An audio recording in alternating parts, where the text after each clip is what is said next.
우리 앞뒤 좌우로 반갑게 인사 한번 나눠 보시기 바랍니다.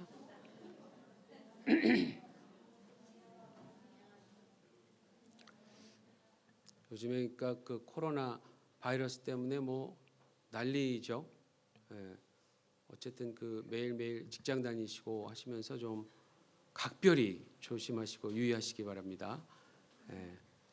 이게 교회에서 참 이런 말하기 좀 그런데 요즘 이제 교회마다 보니까 여러 이제 그 뭐 정보들이 날라와요. 그래서 아무래도 교회라는 곳에 이렇게 많이 모이니까 각별히 좀 주의해달라 이런 글도 있고 그런데 이 교회 곳곳에 보면 이렇게 손 닦는 그런 것들이 또 많이 있습니다. 그러니까 보이는 대로 잘 이렇게 하셔서 이 악수를 하지 말라는 얘기까지는 좀 못하겠는데 그래도 좀 그래도 이 조심하실 건 조심하시기 좋을 것 같아요. 다 이해를 하시고 서로 하시고 반갑게 대신 얼굴을 웃으면서 찡그리면서 악수하는 것보다 웃으면서 악수 안 해도 웃으면서 하시는 게 더 좋은 거니까 그렇게라도 좀 조심히 좀 해 보시기를 바랍니다. 하여튼 조심하십시오. 그 오늘 구브로와 구레네 사람들이란 제목으로 말씀을 증거하겠는데요. 사도행전 11장 19절부터는 이제 그 안디옥 교회에 대한 이야기가 이제 우리가 드디어 시작하는 겁니다. 여러분 그 사도행전에서 가장 뭐 모든 교회가 다 중요하지만 가장 중요한 큰 역할을 했다 하면 두 교회를 뽑아요. 첫 번째가 예루살렘 교회, 뭐 그건 당연한 거고요. 두 번째가 이 안디옥 교회예요. 그러니까 이제부터 이 안디옥 교회가 어떻게 탄생되고 어떤 역할을 했는지 이거를 우리가 좀 유심히 보면서 거기에서 하나님의 메시지를 좀 찾아보려고 합니다. 사도행전을 배워가면서 잊어버리지 말아야 할 구절이 하나 있어요. 뭐 제가 수도 없이 언급했던 구절이고 뭐 앞으로도 계속해서 언급을 하겠죠. 사도행전의 주제가 되는 사도행전 1장 8절입니다. 1장 8절. 사도행전 1장 8절이 왜 중요한가에 있어서 한 가지 뭐 이유를 가장 큰 이유를 한번 대보십시오 한다면 당연히 예수님께서 직접 하신 약속이기 때문에 중요한 거예요. 예수님께서 직접 하신 약속. 누가 간접적으로 전한 게 아니라 예수님이 직접 하신 약속이기 때문에 여러분 지금도 이 세상에 있는 모든 교회를 가만히 보면요. 하나님 나라의 확장이라고 하는 개념을요. 아주 자연스럽게 가지고 있습니다. 그러니까 누가 강요하지 않아도 적어도 자신들이 성경적인 교회로서 살아가고 있다면 성경적인 교회로서 생활하고 있다면 누군가에게 복음을 전해서 한 명이라도 더 하나님 나라의 백성이 되도록 하려고 하는 그런 열정이라든지 그리고 그것이 이제 더 발전되면 더 나아가서 교회가 없는 지역에 교회를 세우는 일에 최선을 다하는 그런 어떤 모습이 나타나게 되어 있는 거예요. 그러니까 사도행전 1장 8절의 시련은 모든 교회 속에 처음부터 자리를 잡은 이 확장이라고 하는 영적인 DNA로 인해서 지금도 여전히 이루어지고 있는 겁니다. 자, 그러한 가운데 반드시 기억해야 될 게 뭐냐면 그러한 교회의 어떤 역동적인 활동이 있잖아요. 그 가운데 기억해야 할 것, 이 모든 것은 다 주께서 일하시기 때문에 가능하다라고 하는 사실입니다. 주께서 일하시기 때문에 가능하다. 너무도 당연한 건데 이걸 잊을 때가 많아요. 그렇죠? 다시 한번 제가 강조해서 말씀드립니다. 사도행전 1장 8절은 예수님께서 직접 약속하신 그분 자신의 비전이고 계획이에요. 그렇기 때문에 사실은 그분이 이루어 가시는 겁니다. 그분이. 그래서 바로 그 점을 그동안 계속해서 봐왔던 거고 앞으로도 계속해서 봐갈 겁니다. 예루살렘에서부터 교회가 개척되었어요. 처음으로. 그리고 유다, 사마리아 지역, 그리고 북쪽 갈릴리까지. 그리고 10장에서 자세히 봤던 고넬료라고 하는 이방인 백부장 그리고 그의 가족들 그리고 친구들이 예수님의 제자가 되는 장면이 있었잖아요. 그래서 결국 유대인들에게서 시작된 복음이 이방인들에게도 전해지는 그런 어떤 역동적인 모습을 목격을 우리가 한 겁니다. 그리고 11장에서는 지난번에 예루살렘으로 이제 돌아온 베드로가 고넬료의 가정에 이방인의 집에 함께 갔었던 다른 유대교 출신의 형제들과 함께 자신들의 경험을 아주 당당하고 구체적으로 보고하는 장면을 함께 본 겁니다. 자, 그래서 이제 11장 18절 마지막 부분을 다시 보면 11장 18절 마지막 부분을 보면요. 유대교 출신의 신자들이 결과적으로 이렇게 고백하죠. 그리고 주님을 찬양, 그러니까 주님께 감사드리는 장면이 나오는데 뭐라고 써져 있냐면 그러면 하나님께서 이방인에게도 생명 얻는 회개를 주셨도다. 이방인에게도, 이게 중요한 겁니다. 이방인에게도. 단지 유대인에게만이 아니라 이방인에게도 구원 얻는 기회를 주셨구나 라고 하는 인식이 드디어 예루살렘 교회에 생기기 시작한 겁니다.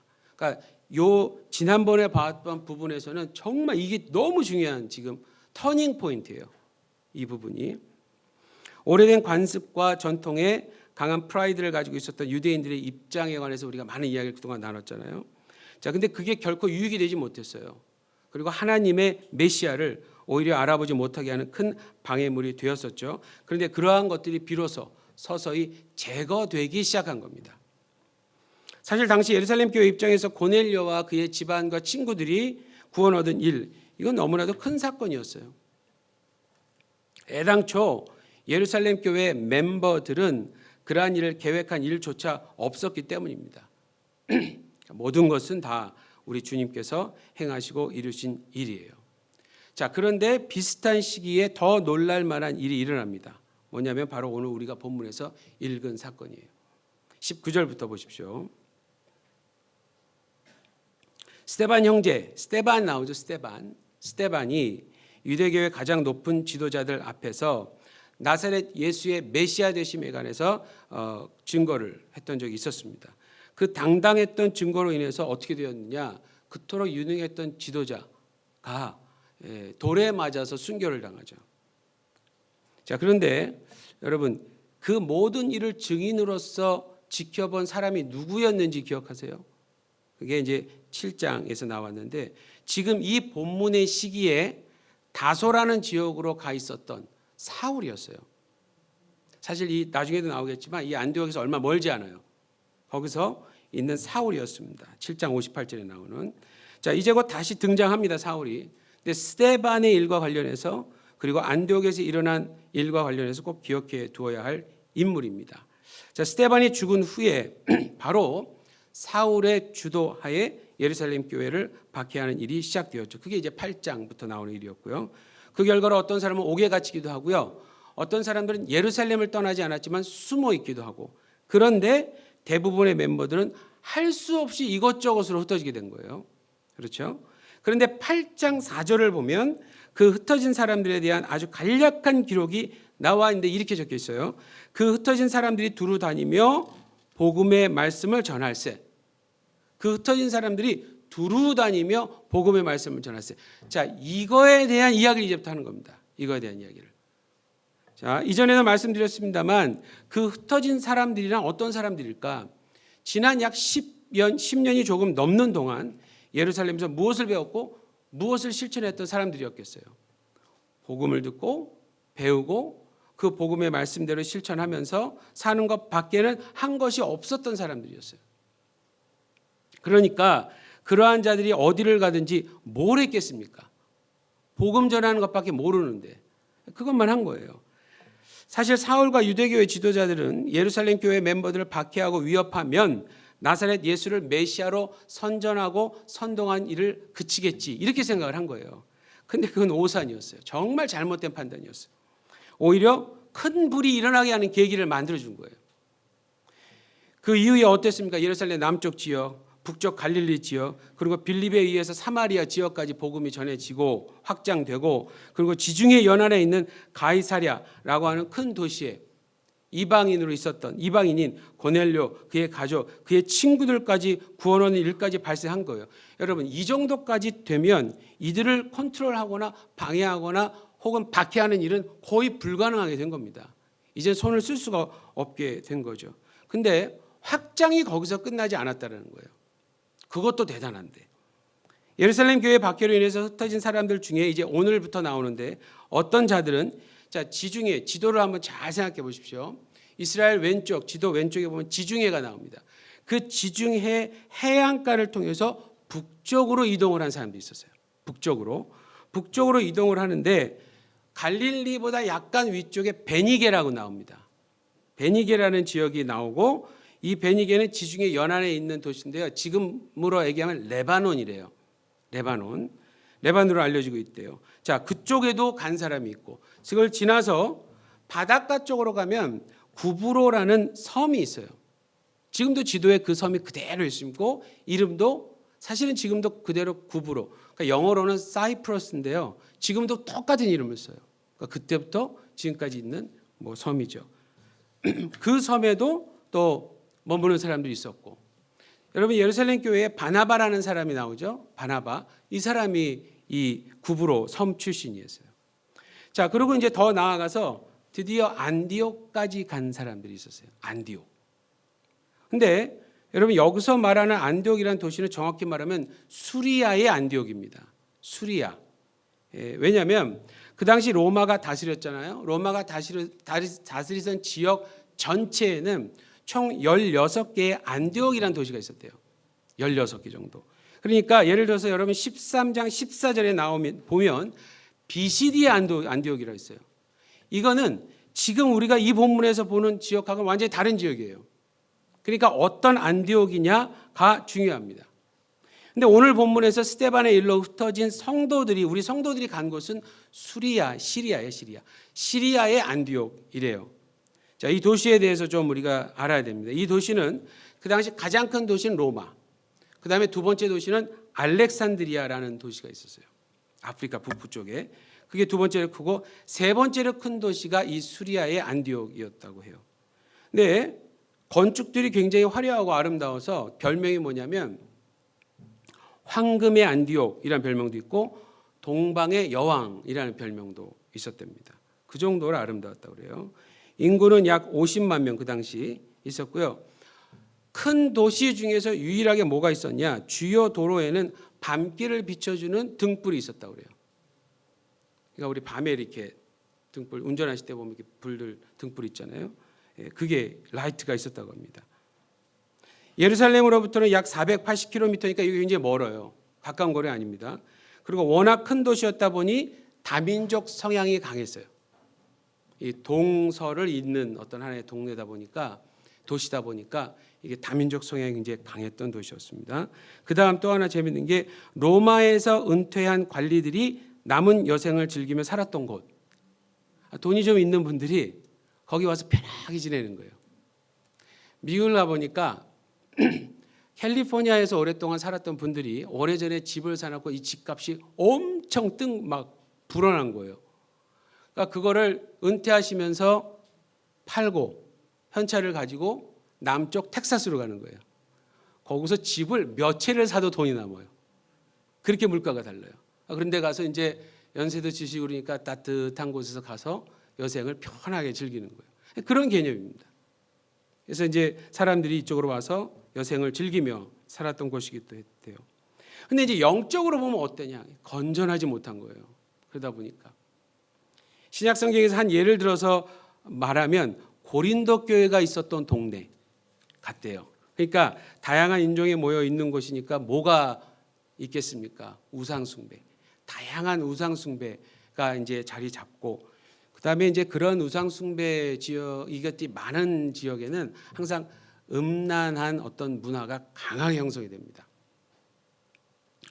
자, 그리고 전체 인구의 7분의 1 정도가 유대인이었대요. 작은 건 아닌데 유대교가 그리 큰 힘을 갖지 못할 정도로 혼합 종교적 색채가 아주 짙었던 도시였답니다. 제가 살았던 샌프란시스코에 옛날에 사탄교가 있었어요, 여러분. 사탄교. 여러분, 사탄교도 유일신을 믿는 거예요. 사탄만 믿는 거니까. 근데 그 사탄교가 어느 날 보따리 싸고 이사 갔다는 소식이 들렸어요. 왜 그랬을까요? 샌프란시스코 같은 곳은 다양한 인종이 몰리니까 유일신을 믿는다라는 건 유치하게 취급을 해요. 그래서 거기는 이제 기독교 복음률이 낮은 지역이에요, 미국에서도. 그러니까 사탄교도 나름대로 이제 처음엔 좀 이렇게 흥미가 있고 유혹적이었는데 유일한 사탄만 믿으려니까 사람들이 여러분 샌프란시스코 무지개 이 상징이 있잖아요. 다양성을 인정해야 되는데 다양성을 인정 안 하니까 인기가 없는 거예요. 그래서 사탄교도 보따리 싸고 간 거예요. 그런 겁니다. 이게 그런 거예요. 유대교 유일신 여호와 하나님, 이게 강하잖아요. 이게 그렇게 크게 이렇게 영향력이 없는 거예요. 다른 지역에 비해서. 워낙 혼합 종교적 색채가 짙었던 도시였으니까. 그래서 어떤 신학자는 오늘 본문의 안디옥을 오늘날의 뉴욕, 그리고 이제 샌프란시스코 이렇게 또 비교할 수 있겠죠. 자, 그래도 어쨌든 이 안디옥, 수리아의 안디옥이라는 도시는요, 당시 여러모로 영향력이 컸던 도시였으면 틀림이 없습니다. 자, 이 시점에서 왜 그러한 곳으로 예수의 제자들을 인도하셨을까라는 질문을 안 할 수 없겠죠. 왜 그러한 곳으로? 19절을 여러분 다시 보십시오.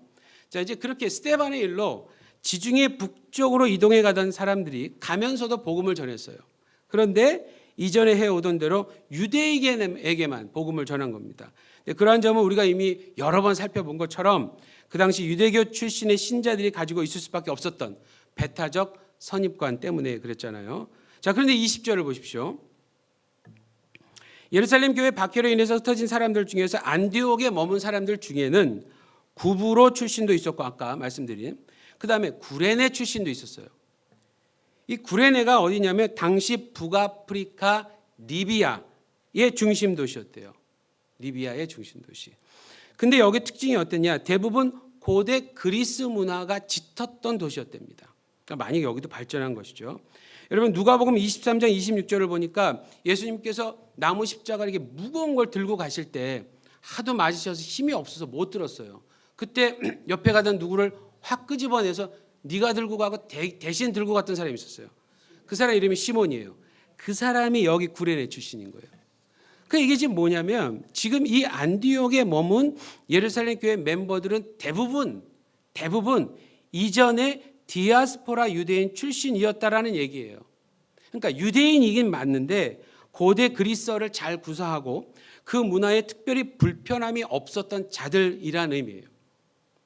예루살렘이나 유대 지역에 있었을 때와 크게 다른 점이 하나 있다면 유대교의 오랜 관습과 전통, 특히 할례를 지향하는 사람들이 많았다고 그랬죠. 우리 지난번에 그래서 그게 얼마나 갈등의 요소가 됐는지를 좀 봤었는데 할례를 자랑하는 성향이 강한 성도들, 유대인들은 말할 것도 없고요. 성도들과 이 접촉이 잦을 수가 없었다라는 거예요. 지금 이들이 있는 도시는 예루살렘이 아닙니다. 안디옥입니다. 안디옥. 유대교의 영향력이 예루살렘에 비해서 그리 크지 않았던 지역이에요. 자, 그런 곳에 지금 누가 있느냐?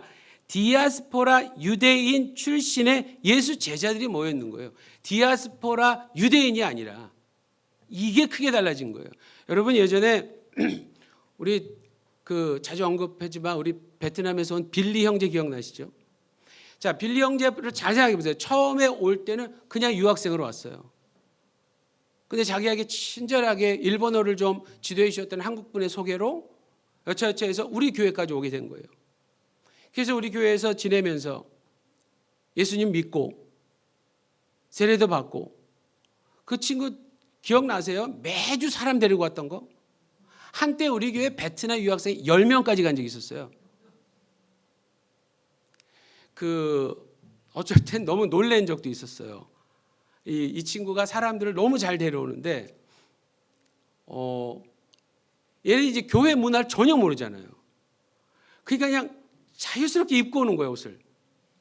네. 노출이 좀 이렇게 심한 자매님들이 계셨고 이게 좀 그랬었어요. 그래갖고 그동안 못 본 어떤 그 그룹의 사람들이 와서 자기네 말로 막 이렇게 얘기하고 막 이렇게 좀 문화적으로 좀 이렇게 어떤 교감이 없는 그런 때도 있었어요. 근데도 이 빌리가 얼마나 신나서 사람들을 그렇게 많이 데려오는지 가기 전까지 데려왔어요. 그 중에 하나가 우리 김현주 자매의 남편 안상. 네, 그리고 그렇게 된 거예요.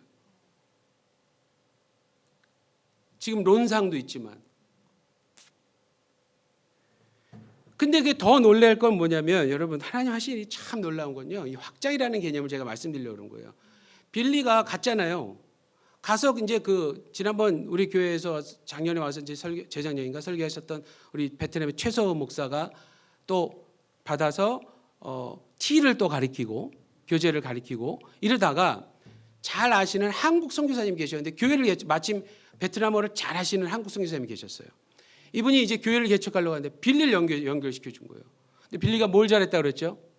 사람들. 거기서도 10명을 데려왔네. 근데 그 중에 또 한 명은 신학생인 거예요. 그래갖고 선교사님이 신나가지고 교회 개척됐어요. 근데 빌리에게 좀 더 하면요, 이 녀석이 또 사업을 해요. 지금 이 녀석이라면 안 되지, 애 아빠를. 사업을 해요. 그래갖고 사무실도 있고 조건이 다 갖춰졌어요. 베트남 사람이 일단 사업을 하는 사업체에서 뭘 하는 건 방해도 안 해요, 여러분. 그래갖고 지금 최서호 목사도 이제 다시 이제 하노이에서 교회를 개척을 했는데 어떤 이제 비즈니스와 연관된 어떤 사역도 같이 하려고 하니까 빌리가 듣더니 목사님 그럼 우리 사무실 쓰라고. 그리고 우리 회사 명의를 줄 테니까 마침 안 쓰고 있는 회사 명의가 있대요. 하나 있는데 그거 쓰라고. 그게 되면요 터치를 못해요. 그냥 교회로 하려면 정말 복잡해요. 베트남 같은 나라는. 아직도 사회주의 나라니까. 빌리가 아주 큰 일을 하고 있어요. 웬만한 선교사보다 홀라. 실질적으로 따지면. 여러분 지금 이게 그런 거예요. 보세요. 오래전에 예루살렘의 오순절 절기를 지키기 위해서 갈 때만 해도 디아스포라 유대인으로 왔었어요. 근데 지금은 디아스포라 유대인 출신의 예루살렘 교회 멤버로 간 거예요. 그러니까 이게 역으로 선교사가 돼서 간 거예요. 제가 지난주에 무슨 얘기하다가 그 아시아 유학생들 했다고 했잖아요. 여러분 그 컨셉은 새로운 게 아니에요. 이미 옛날에도 있었던 컨셉들이고 전략이었어요. 그러니까 지금은 디아스포라 유대인 출신의 예루살렘 교회 멤버로서 이전에 익숙했던 장소로 다시 돌아온 거예요. 과연 이들이 복음을 전하면서 이제는 어떻게 생각을 했을까? 상대적으로 유대인보다 이방인, 그것도 다양한 국적을 가진 이방인들이 훨씬 더 많은 곳에서 전통적인 유대인보다는 자신들은 덜 전통적인 거거든요. 덜 전통적인 이들이 복음을 전했을 때 과연 어떤 일들을 기대할 수 있을까? 여러분 20절을 보십시오. 20절에 보니까 헬라인에게도 말하여 주 예수를 전파한 겁니다. 그러니까 이게 이런 어떤 그림을 생각하시면 될 거예요. 모두가 다 유대인들에게만 전하는 거예요. 그게 그냥 익숙했던 거고 그런 줄 알았는데 막상 다시 돌아와 보니까 가만히 생각하니까 여긴 유대인이 많은 곳이 아닌 거예요. 그럼 이 복음은 누구한테 또 전할까? 그러니까 한번 말이라도 걸어볼까? 혹시 들어보셨어요? 그러면서 얘기를 시작하는 거예요. 자연스럽게. 근데 어떻게 됩니까? 여러분 유대 지역에서는 어느 특정한 한 이방인에게 복음을 전했었어요. 고넬료. 그런데 여긴 달라요. 상황이. 한두 명도 아니고 수많은 이방인들에게 복음을 전할 수 있었던 거죠. 근데 내용은 다 동일했습니다. 예수가 주다. 이 얘기예요. 예수가 주다. 이걸 전한 거예요. 근데 그 당시 로마가 다스리던 시기에는요. 로마 황제에게만 주라는 칭호를 붙일 수 있었다고 그래요. 주라는 칭호. 근데 안디옥에 나타난 몇 명의 사람들이 또 다른 주를 소개하고 있는 거예요. 그러니까 사실상 그러한 소개는 위험한 일인 거예요. 어쩌면 잡혀가서 죽을 수도 있는 일이었는데 여러분 21절 보세요. 결과는 어떻습니까? 마치 사도행전 2장에서 최초의 교회가 예루살렘에 세워질 때처럼 수많은 사람들이 복음에 반응을 한 겁니다. 복음에 반응한 거예요. 여러분 그래서 일단은 전해보셔야 돼요. 전해봐야 아는 거예요. 전해보지도 않고 안 될 거야. 안 되지. 전하지도 않았는데. 아니 전하지도 않으니까 안 되지 당연히. 그래놓고 뭐 안 되는데 탁상공론만 하면 그건 안 되는 거예요. 일단 결과 주님께 맡기고 때를 얻든지 못 얻든지 전해보는 거예요. 예수에 대해서 들어봤냐? 못 들어봤다. 내가 얘기해 줄까? 싫어. 그럼 말어. 이러면 돼요. 어렵게 생각하지 마시고 그래 알았어. 계속 얘기해 보는 거예요. 예수 들어봤니? 그래 누가 얘기하던데 내가 한번 얘기 좀 해줄까? 시간 있니? 그래서 시간 좀 있어. 그럼 좀 한번 차 한잔 마시면서 얘기하자. 얘기하는 거예요. 여러분 이분들이 무슨 이렇게 나서서 베드로가 사도행전 2장에서 나서 갖고 막 사람들 앞에 서서 막 열심히 얘기하고 이랬다고 생각하지 마십시오. 그냥 생활 이렇게 드러날 수도 없는 상황이었는데 생활 가운데서 만나는 사람들에게 한두 명 전해본 거예요. 여러분 사실 예루살렘에서 나사렛 예수가 그리스도다라는 소식을 전할 때도 충분히 위험을 감수하고 전한 거예요. 왜냐하면 예루살렘의 유대인 지도자들이 그러한 소식을 환영하지 않으니까. 근데 지금 이 안디옥에서도요, 예수가 주이시다라는 소식을 전할 때도 마찬가지예요. 로마 정부가 그런 내용을 들었다면 결코 환영할 리가 없었기 때문에 그래요. 그럼에도 두 도시에서 동일한 결과가 나타난 겁니다. 사도행전의 저자 누가는 이러한 결과에 대해서 이러한 결론을 제시해요. 21절에서 첫 번째 맨 앞에 보면 주의 손이 그들과 함께 하시매. 여러분 이 표현은 구약적인 표현이에요. 하나님의 능력이 함께 한다라고 하는 의미의 구약의 표현이에요. 이게 왜 무슨 의미냐면 이 디아스포라 예수 제자들의 이방인 전도 활동이 구약에서 이미 일하시고 계셨던 하나님의 능력 안에서 이루어진 것임을 강조하는 거고요. 동시에 그러기 때문에 그러한 전도의 정당성이 입증된다라고 하는 표현이에요. 입증된다. 여러분 제가 오늘 설교 서두에서 사도행전을 이해하기 위해 잊어서는 안 될 한 가지 사실에 대해서 말씀드렸죠. 사도행전 1장 8절에 계획을 세우신 예수님께서 그 계획을 직접 이루어 가신다라는 거였어요.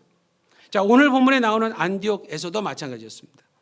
그곳에 있는 수많은 이방인들을 구원하신 일에도 마찬가지였어요. 수많은 유대인들이 모이는 예루살렘에서 유대인들을 구원하신 일을 약속하신 그대로 이루어지셨던 것처럼 수많은 이방인들이 모이는 안디옥에서 이방인들을 구원하시는 일을 약속하신 대로 그대로 이루어주셨던 겁니다. 그러니까 모든 건 정말 주님이 하세요. 그런데 여기서 좀 더 주목해야 될 게 있어요. 그러한 일을 이루시는 가운데 주님은 어떻게 하시냐는 거예요.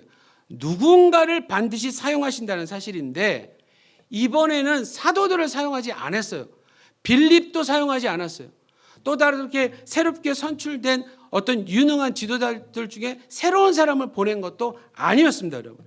이름도 기록되어지지 않은 누군가였어요. 이름이 기록되어지지 않은 누군가.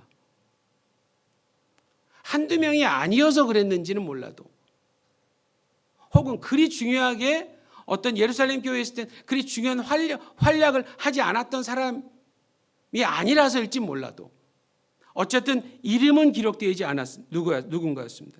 저는 개인적으로 이들이 누구였던지 간에 참으로 닮고 싶은 사람들이다라는 생각을 하게 됐어요. 그리고 암만 생각해도 이 사람들 참으로 대단한 사람들인 것 같아요. 왜냐하면 남들이 하지 않은 일들을 시도했던 사람들이었어요. 그 당시에 남들이 하지 않은 일이다.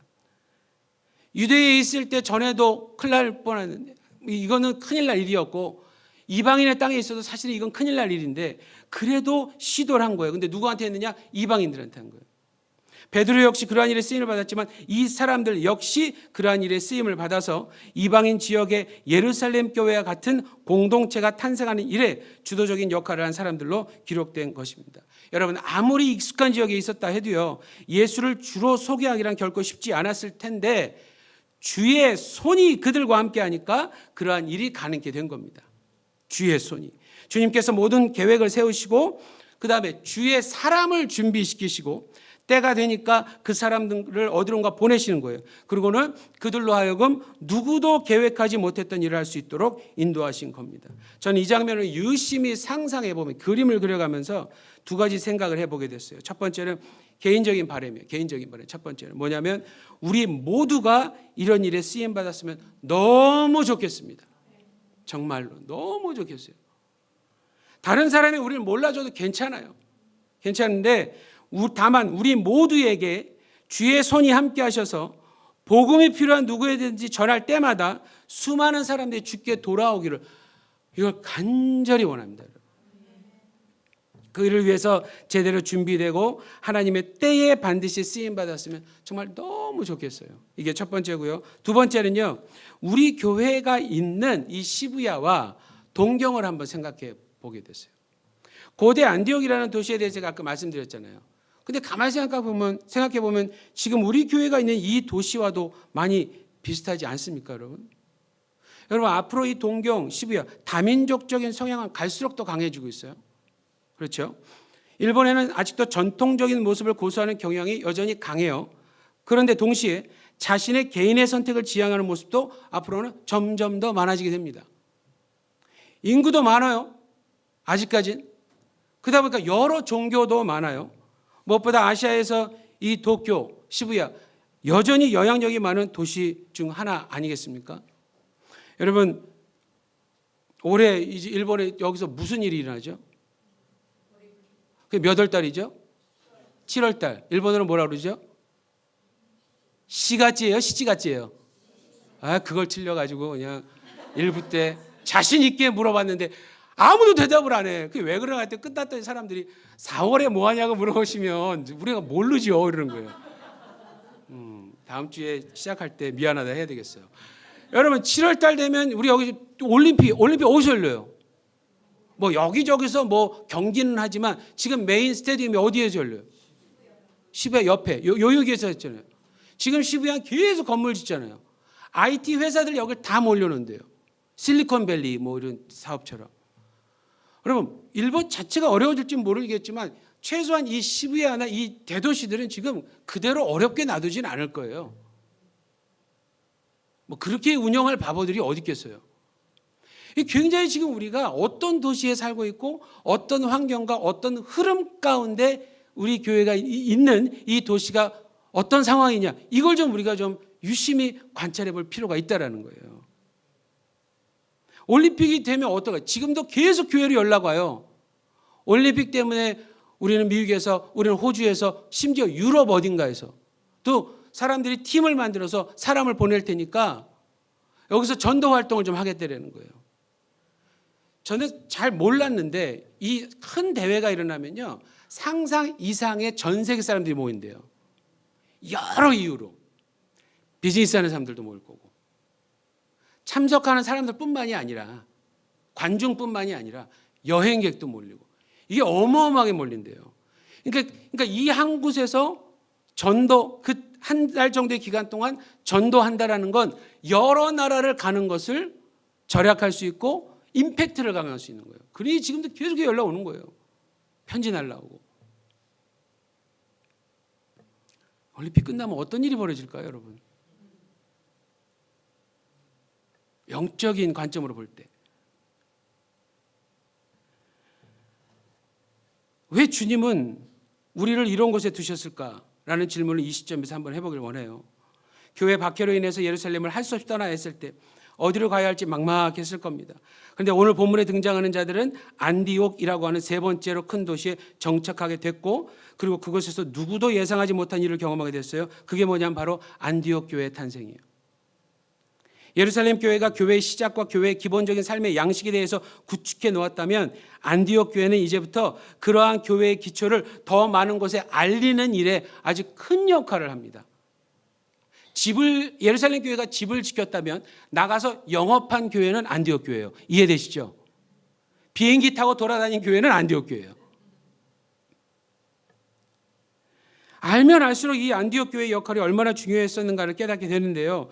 여러분 오늘 중요한 건 뭐냐면 그 첫 출발을 사도들이 아니라 이름도 기록되어 있지 않은 몇 명의 성도들에 의해서 시작되었다는 점을 꼭 기억해 두셔야 됩니다. 하나님이 여러분들을 어떻게 쓰실지 몰라요. 우리 주님은 사도들만 사용하지 않으세요. 그분은 누구든지 다 사용하실 수 있어요. 복음을 들어야 할 사람은 이 세상에 살고 있는 모두예요. 여러분 그리고 일본이라고 해서 일본인에게만 복음을 전해야 한다고 생각하지 마세요. 일본에 살고 있는 누구든지 복음을 들어야 하는 일에 제외된 사람은 한 명도 없는 겁니다. 그렇기 때문에 일본인을 포함해서 어떤 나라의 사람이든지 간에 그들에게 복음을 전해 보십시오. 오늘 말씀대로라면 주의 손이 여러분들과 함께 하실 겁니다. 그리고 그 일로 인해서 수많은 사람들이 주께 돌아올 겁니다. 시부야에 있는 우리 교회는 확실히 이 안디옥에 개척된 교회를 모델로 삼으면 여러 면에서 맞는 부분이 꽤 많이 있을 것 같아요. 그래서 앞으로 이 안디옥 교회에 대해서 좀 더 구체적으로 배워가면서 우리도 그렇게 쓰임받기를 간절히 기대해 봅시다. 여러분 20절, 21절 마지막으로 같이 읽고 마치겠습니다. 20절, 21절 자기 성경 보시면서 시작. 그 중에 구브로와 구레네 몇 사람이 안디옥에 이르러 헬라인에게도 말하여 주 예수를 전파하니 주의 손이 그들과 함께 하심에 수많은 사람들이 믿고 주께 돌아오더라. 아멘. 기도하겠습니다. 사랑해 주님, 이방인까지도 사랑하시는 모습을 오늘 본문의 안디옥에서도 보여주셨습니다. 이방인에게 복음을 전하기 위해서 복음 전할 자를 준비시키시고 독특한 방법으로 그들을 이방인들의 도시로 인도해 주셔서 이방인의 교회가 탄생하도록 인도해 주셨습니다. 우리 교회도 그러한 패턴을 따라 탄생한 교회임을 다시 한번 인식해 보았습니다. 주님, 안디옥 교회가 실행했던 선교의 사역을 이제 우리 교회를 통해서도 이루어 주시기를 간절히 바라며, 특히 시부야라고 하는 지역에서 수많은 다민족들에게 복음을 전할 일을 포기하지 않도록 주의 손이 우리와 함께하여 주시옵소서. 감사드리며 예수님 이름으로 기도합니다. 아멘. 다 자리에서 일어나셔서 찬송가 252장 함께 드리겠습니다.